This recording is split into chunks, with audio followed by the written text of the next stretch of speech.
maskernya buka aja Bang.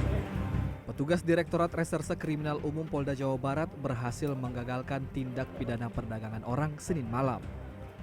12 wanita anggota sindikat penjualan bayi tersebut diringkus petugas menyusul adanya laporan dari salah satu orang tua korban terkait penculikan anak. Berdasarkan laporan tersebut, petugas melakukan pengembangan dan meringkus para tersangka yang berdomisili di Jawa Barat yang sebelumnya membeli para bayi yang juga berasal dari Jawa Barat. Dalam penangkapan tersebut, petugas berhasil menyelamatkan sebanyak 6 bayi berusia antara 2 hingga 3 bulan.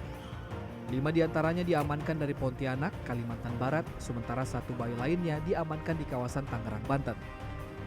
Rencananya ke-6 bayi tersebut hendak dibawa para tersangka untuk dijual di Singapura dan masing-masing bayi telah dilengkapi dengan sejumlah dokumen.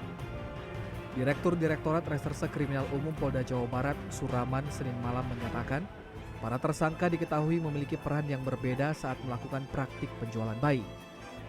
Selain berperan sebagai perekrut awal, para tersangka juga ada yang berperan merawat serta bertransaksi dengan orang tua korban. Tidak hanya itu, para tersangka juga melakukan transaksi dengan orang tua yang berencana menjual anaknya yang masih dalam kandungan dengan harga antara 11 hingga 16 juta rupiah per bayinya. Nah, kasus ini berawal dari laporan salah satu orang tua di mana ada penculikan anak, kemudian kita kembangkan. Kita kembangkan dari keterangan tersangka yang ada di laporan sudah 24 bayi. Dan kita kembangkan, jadi di Tangerang kita dapatkan 1 dan 5 kita dapatkan di Pontianak. Yang rencananya akan dikirim di Singapura. Menurut keterangan para tersangka di sana diadopsi di Singapura, tapi kita masih dalami terkait dengan. Dan awalnya ini bayi tadi disebutkan bahwa dari penculikan ya Dan. Nah ya. Untuk bayi-bayi yang lain ini memang diperjualbelikan orang tuanya menjual atau ini dari mana dapatnya? Ada yang orang tuanya menjual sejak dalam kandungan sehingga sudah dipesan, kemudian dibiayai persalinannya, kemudian anaknya diambil oleh para pelaku.